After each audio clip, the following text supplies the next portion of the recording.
Mr. Duncan for South Carolina.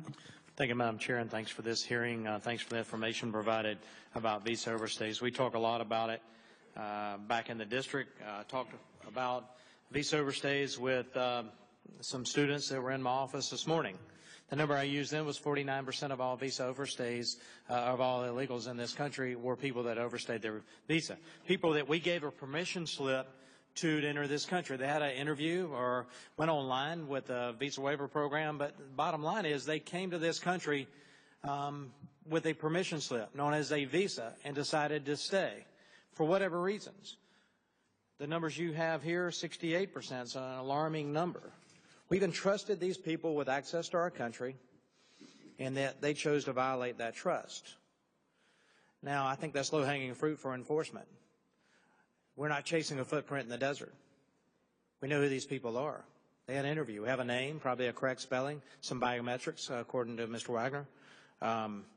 We know of them were headed, either a work visa or a student visa, but too many times they overstay.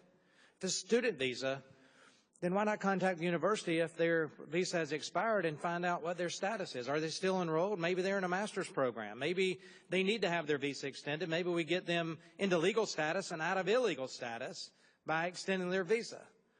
Then we start reducing this number from 68% to a lower number, and then we can focus on the real problem in this country, and that's our poor southern border that's being infiltrated by elements that have nefarious ideals, whether that's drug trafficking, human trafficking, or intent on doing harm to this nation through acts of terror. ISIS has said they will infiltrate and exploit our poor southern border. They will infiltrate the Syrian refugee issue.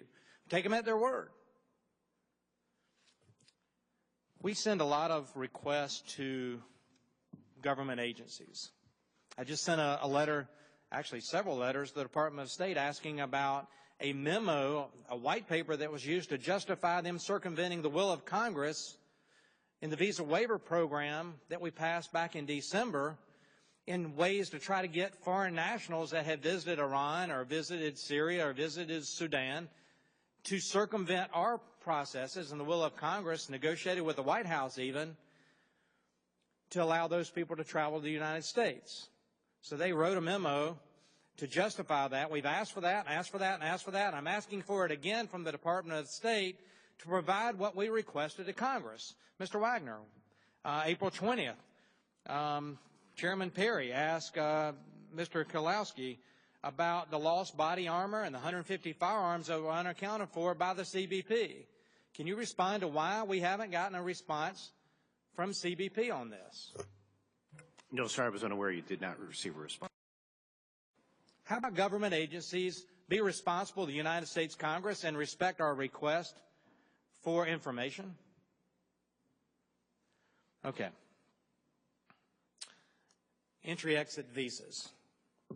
When I think about, let's go back to just one thing in just a minute on the visa overstays. I'll give you an example. Boston bombing happened. We had an original person of interest that was apprehended and taken to the hospital. Turns out he was an F1 student, visa overstay. He actually was supposed to go to